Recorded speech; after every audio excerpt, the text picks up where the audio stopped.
Maligayang araw kaibigan. Welcome to my channel. Si Ananias at si Sapphira. Gawa 5 verse 1 to 11. Subalit mayroong mag-asawa na nagbenta ng kanilang ari-arian. Ananias ang pangalan ng lalaki at Sapphira naman ang babae. Hindi ibinigay ni Ananias sa mga apostol ang buong pinagbilhan na sinang-ayunan naman ng kanyang asawa. Isang bahagi lamang ang kanyang ipinagkatiwala sa mga apostol. Kaya't sinabi ni Pedro, Ananias, bakit ka nagpadala kay Satanas at nagsinungaling ka sa Espiritu Santo? Bakit mo binawasan ang pinagbilhan mo ng lupa? Bago mo ipinagbili ang lupa, hindi ba iyo iyon? At nang maipagbili na, hindi ba iyo rin ang pinagbilhan? Bakit mo naisip ang gawin iyon? Hindi ka sa tao nagsinungaling kundi sa Diyos.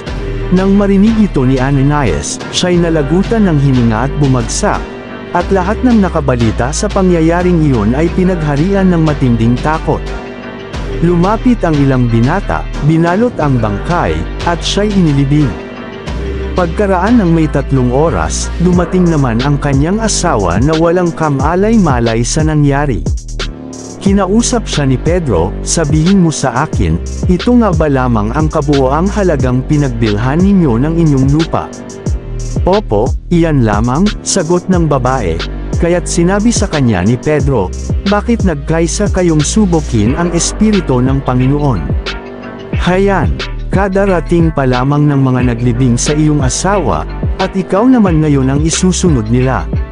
Noon dinabuwal si Sapphira sa paanan ni Pedro at namatay. Pagpasok ng mga binata, nakita nilang patay na siya kaya't inilibing siya sa tabi ng kanyang asawa. Nakadama ng matinding takot ang buong iglesia at ang lahat ng nakabalita nito.